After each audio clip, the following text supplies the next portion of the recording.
वह पथ क्या पथिक की कुशलता क्या जिस पथ पर बिखरे शूल ना हो। नाविक की धैर्य परीक्षा क्या यदि धाराएं प्रतिकूल ना हो।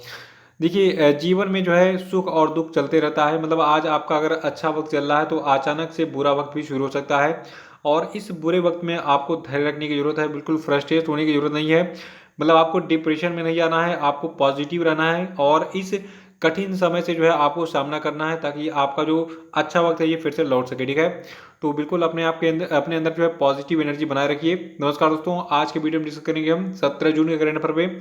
और देखिए आज की वीडियो में टोटल हम 12 करंट अफेयर पर चर्चा करेंगे और साथ में इनसे जुड़े जितने भी स्पेशल फैक्ट हैं जो कि एग्जाम में पूछे जाते हैं उन पर हम पूरे डिटेल में चर्चा करेंगे।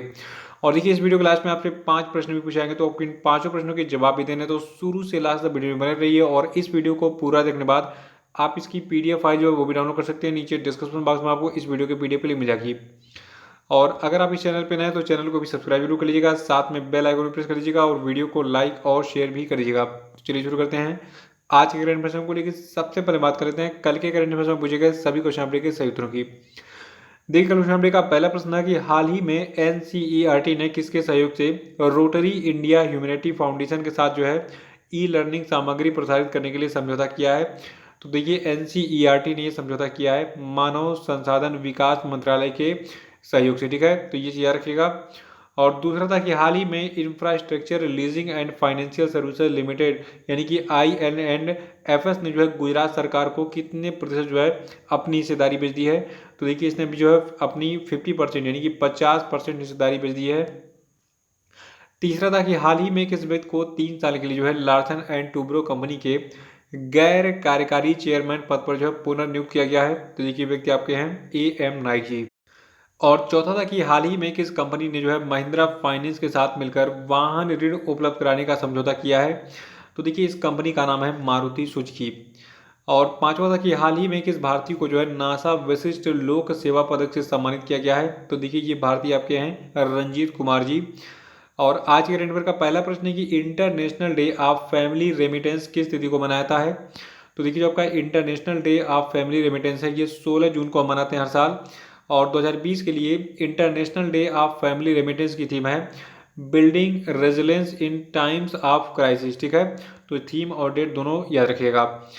देखिए जो आपका ये international day of families remittance है। ठीक है, तो ये दिन जो है दुनिया भर में अपने लगभग 8,000 मिलियन परिवार के सदस्यों के जीवन को बेहतर बनाने के लिए 200 मिलियन से अधिक प्रवासियों के द्वारा दिए गए योगदान को चिन्हित करने के लिए हर साल मनाया जाता है। तो डिटेल्स याद रखिएगा international day of family remittance के बारे में। इसको मनाया था 16 जून को। थीम इसकी है इस साल की building resilience in times of crisis. दूसरा है कि विश्व बुजुर्ग दुर्व्यवहार रोकथाम जागरूकता दिवस यानी कि world Elder abuse awareness day जो है ये किस दिन मनाता है। तो देखिए इसको मनाते हैं हम हर साल 15 जून को। और देखिए जो आपका संयुक्त राष्ट्र है इसने इस दिन की शुरुआत बुजुर्गों के साथ होने वाले दुर्व्यवहार की रोकथाम के लिए की थी। तो डेट याद रखना है 15 जून। ठीक है, 15 जून को हमारे साल मनाते हैं क्या, विश्व बुजुर्ग दुर्व्यवहार रोकथाम जागरूकता दिवस। और तीसरा प्रश्न है कि हाल ही में किसके द्वारा Indian gas exchange platform launch किया गया। तो देखिए जो आपका इंडियन गैस एक्सचेंज प्लेटफॉर्म है इसको लॉन्च किया अभी हाल ही में भारत के केंद्रीय पेट्रोलियम मंत्री धर्मेंद्र प्रधान ने। देखिए जो आपका ये IGX यानी कि इंडियन गैस एक्सचेंज है, तो ये जो है पहला देशव्यापी ऑनलाइन डिलीवरी आधारित गैस ट्रेडिंग प्लेटफॉर्म है जो कि बाजार सहभागियों को मानकीकृत गैस अनुबंधों में व्यापार करने में सक्षम बनाएगा। और जो आपका ये IGX है यानी कि इंडियन गैस एक्सचेंज है ये पूरी तरीके से स्वचालित यानी कि ऑटोमेटिक एक वेब आधारित इंटरफेस है।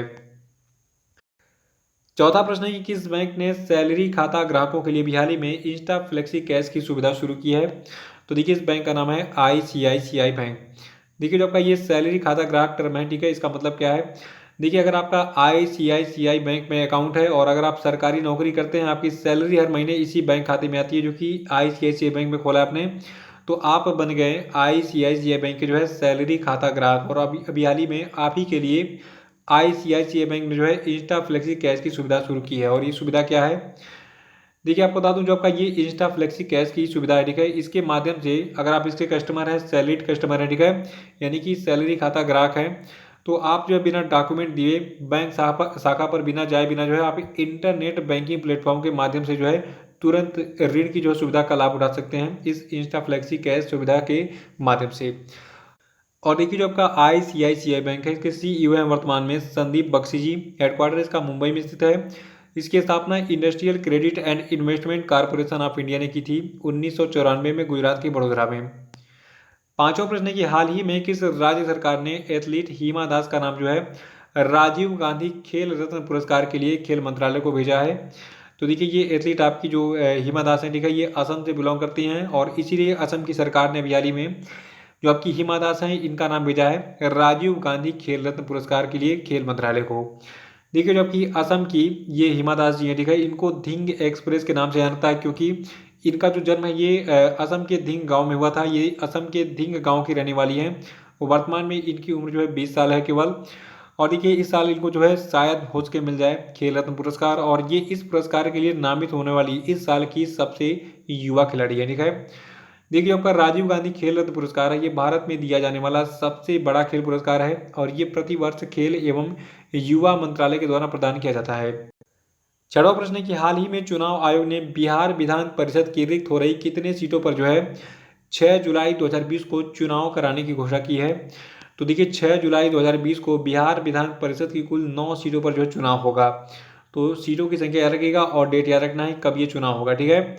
और बिहार के बारे में आपको मैं थोड़ा सा डिटेल में आज बता देता हूँ, ध्यान से सुनिएगा क्योंकि ये सारे फैक्ट एग्जाम में पूछे गए हैं। देखिए बिहार की स्थापना हुई थी 1 अप्रैल 1912 को और बिहार पहले काफ़ी बड़ा राज्य हुआ करता था, लेकिन इसके बाद फिर क्या हुआ 1 अप्रैल 1936 को बिहार से उड़ीसा प्रांत अलग हो गया, ठीक है। ये चीज़ नोट कर लीजिएगा। ये प्रश्न जो है बिहार पीसीएस में बहुत बार पूछा गया है कि बिहार से उड़ीसा कब अलग हुआ था। तो 1 अप्रैल 1936 को, और बिहार का स्थापना कब हुआ था 1 अप्रैल 1912 को, ठीक है। ये डेट याद रखिएगा। देखिए बिहार का जो उच्च न्यायालय यानी कि हाई कोर्ट है ये पटना में स्थित है और इसकी स्थापना 1916 में हुई थी। बिहार की राजकीय भाषा हिंदी है और बिहार की जो द्वितीय राजकीय भाषा है ये आपकी उर्दू है। और देखिए बिहार की सीमाएं किन किन राज्यों के साथ लगती है मैं आपको डिटेल में बता देता हूँ। देखिए बिहार जो है ये उत्तर में नेपाल के साथ अपनी सीमा बनाता है, दक्षिण में जो है झारखंड के साथ, और देखिए पूरब में पश्चिम बंगाल, और पश्चिम में जो है ये उत्तर प्रदेश के साथ अपनी सीमाएं बनाता है। और देखिए उत्तर में जो बिहार है ये टोटल अपने 7 जिलों के साथ जो है नेपाल के साथ सीमा बनाता है, और दक्षिण में जो है झारखंड के साथ बिहार के टोटल 9 जिले जो है ये सीमा बनाते हैं, और पूरब में पश्चिम बंगाल के साथ जो है बिहार के कुल 3 जिले जो अपनी सीमाएं बनाते हैं, और पश्चिम में जो है बिहार के कुल 7 जिले जो है ये अपनी जो है उत्तर प्रदेश के साथ सीमाएं शेयर करते हैं, ठीक है। तो ये डिटेल्स याद रखिएगा। और देखिए बिहार के बारे में जान लीजिए कुछ और चीज़ें। देखिए बिहार के जो गवर्नर इनका नाम है फागू चौहान, कैपिटल पटना है, और बिहार के जो चीफ मिनिस्टर इनका नाम है नीतीश कुमार। देखिए बिहार की जो राजधानी है पटना, ठीक है, इसका पुराना नाम था पाटलिपुत्र। सातवां प्रश्न है कि हाल ही में किस शेफ ने जो है क्वालिटी एजेड कुलिनरी कप 2020 जीता है। तो देखिए ये भारतीय शेफ आपके हैं अंगद सिंह राणा। देखिए जो आपका ये क्वालिटी एजेड कुलिनरी कप 2020 था तो इसमें 2 श्रेणियों में पुरस्कार दिया गया है। पहली श्रेणी थी सी फूड चैलेंज की और इसको जीता किसने, अंगद सिंह राणा ने। और इसमें जो दूसरी श्रेणी थी ये थी मटन लैम्ब चैलेंज, ठीक है, और इसके विनर थे शेफ वैभव भार्गव, इनका नाम भी याद रखेगा। देखिए जो आपका ये क्वालिटी एजेड कुलिनरी कप 2020 था तो ये पुरस्कार भारत में आयोजित न्यूजीलैंड की पहली वर्चुअल शेफ प्रतियोगिता थी, और आपको बता दो इस पुरस्कार स्वरूप यानी कि क्वालिटी एजेड कुलिनरी कप 2020 के सी फूड चैलेंज विनर के स्वरूप जो है जो आपके शेफ अंगद सिंह राणा हैं इनको जो है 50,000 रुपये के मूल्य का जो है क्वालिटी एजेड लैम्ब और 46,000 रुपये से अधिक मूल्य का जो है सी फूड और एक वेबर BBQ जो है इनको जो है प्रदान किया गया। और देखिए आठवां प्रश्न है कि हाल ही में किस देश के पूर्व टेस्ट क्रिकेटर मैट पुरे का निधन हो गया है। तो देखिए जो आपके मैट पुरे हैं ये जो है न्यूजीलैंड के पूर्व टेस्ट क्रिकेटर थे, और इन्होंने जो है 1953 से 1956 के बीच में न्यूजीलैंड के लिए कुल 14 टेस्ट मैचों में 355 रन बनाए थे और 9 विकेट भी लिए थे। और देखिए न्यूजीलैंड की बात कर लेते हैं। देखिए न्यूजीलैंड जो है आपका यहाँ की प्राइम मिनिस्टर हैं जेसिंडा अर्डन, और यहाँ की कैपिटल है वेलिंगटन, और यहाँ की पॉपुलेशन है 48.9 लाख। और देखिए जो आपका ये न्यूजीलैंड अभी हाल ही में ये कोरोना फ्री हो गया था, लेकिन अभी हाल ही में यहाँ पे कोरोना के 2 मामले और सामने आए हैं, ठीक है। तो फिर से एक बार कोरोना से ग्रसित हो गया है न्यूजीलैंड। नवा प्रश्न है कि हाल ही में किस पूर्व लोकसभा सांसद और जन लक्ष्मी सहकारी बैंक के संस्थापक का निधन हो गया। तो देखिए इनका नाम था माधव राव पाटिल। याद रखिएगा कि जो आपके माधव राव पाटिल थे ये जो पूर्व लोकसभा सांसद थे और जन लक्ष्मी सहकारी बैंक के संस्थापक थे। देखिए जो आपके माधव राव पाटिल हैं ये जो है 1998 में कांग्रेस के टिकट पर जो है नासिक लोकसभा क्षेत्र से जो है जीते थे, और नासिक किस देश में राज्य में स्थित है? देखिए नासिक जो है ये महाराष्ट्र राज्य में स्थित है, ठीक है। 10वां प्रश्न कि हाल ही में कौन सा देश global partnership on artificial intelligence में शामिल हुआ है? तो देखिए अभी हाल ही में जो भारत है ये global partnership on artificial intelligence में शामिल हुआ है। देखिए जो आपका global partnership on artificial intelligence है ये एक अंतर्राष्ट्रीय और बहुहितधारक पहल है जो कि आर्टिफिशियल इंटेलिजेंस के जिम्मेदारीपूर्ण विकास और मानवाधिकारों, समावेशन, विविधता, नवाचार और आर्थिक विकास में जो है उपयोग का मार्गदर्शन करने पर आधारित है। और देखिए इसके वर्तमान में कौन कौन से और मेंबर हैं? देखिए जो आपका global partnership on artificial intelligence है तो इसके अन्य सदस्य हैं अमेरिका, ब्रिटेन, यूरोपीय संघ यानी कि यूरोपीय यूनियन में जितने देश हैं सभी मेंबर इसके, Australia, Canada, France, Germany, Italy, Japan, Mexico, New Zealand, दक्षिण कोरिया और सिंगापुर। तो ये सभी इसके मेंबर हैं।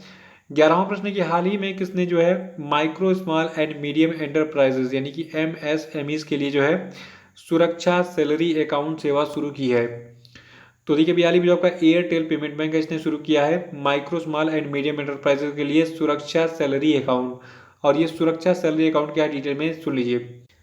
देखिए इस सुरक्षा सैलरी अकाउंट सेवा के माध्यम से जितने भी micro small and medium enterprises हैं और अन्य संगठन है ये कैशलेस भुगतान करने में जो है सक्षम होंगे। और इस सेवा के जरिए जो खाता धारक होंगे ये भारत भर में जो है किसी भी एयरटेल पेमेंट बैंक के सेंटर से 5 लाख रुपए की नगद निकासी कर सकेंगे, ठीक है। तो बहुत बड़ा अमाउंट है 5 लाख रुपए। और देखिए इसमें जो है एक महीने में 50,000 रुपये तक की जो नकदी निकासी है और 20,000 रुपये तक का जो जमा राशि है इस पर कोई शुल्क नहीं लगेगा, ठीक है। तो ये मिनिमम इन्होंने टारगेट रखा है कि 20,000 रुपये तक की जमा राशि पर और 50,000 रुपये की जो है नगद निकासी पर यानी कि पैसे निकालने पर एयरटेल पेमेंट बैंक से कोई भी शुल्क नहीं लगेगा। बाकी 5 लाख रुपये तक की जो है नगद निकासी कर सकते हैं आप जो है एयरटेल पेमेंट बैंक के सेंटर से। 12वां प्रश्न है कि हाल ही में किसके द्वारा जर्मी बैन नाम का जो है एक उपकरण लॉन्च किया गया है? तो देखिए अभी हाल ही में जो भारत के केंद्रीय गृह राज्य मंत्री हैं जी किशन रेड्डी इन्होंने जो है जर्मी बैन नाम का जो है एक डिवाइस यानी कि उपकरण लॉन्च किया है। और ये डिवाइस बहुत ही कारगर है। देखिए इस डिवाइस में जो है 99.9% जो है सतह और वायु रोगाणुओं को यानी कि जितने भी बैक्टीरिया वगैरह होते हैं, ठीक है, या फिर जो आपके वायरस हो गए या फिर फंगस हो गए तो उन सभी को मारने की क्षमता है। और इसलिए इस डिवाइस का इस्तेमाल जो है क्वारंटाइन केंद्रों, आइसोलेशन वार्डों, अस्पतालों सहित कोरोना वायरस को खत्म करने के लिए जितने भी सभी सामान्य स्थान है, ठीक है, उन पर जो है उपयोग किया जाएगा। तो ये थे आपके आज के सभी महत्वपूर्ण करंट अफेयर और अब हम बात कर लेते हैं आज के सभी क्वेश्चन पे। तो सब लोग तैयार हो जाइए आंसर देने के लिए कमेंट बॉक्स में। देखिए पहला प्रश्न आपके लिए कि विश्व रक्तदान दिवस किस दिन मनाता है? इसका उत्तर बताइए। दूसरा कि हाल ही में भारत के अटॉर्नी जनरल के वेणुगोपाल का कार्यकाल कितने वर्ष के लिए बढ़ा दिया गया है? आंसर बताइए।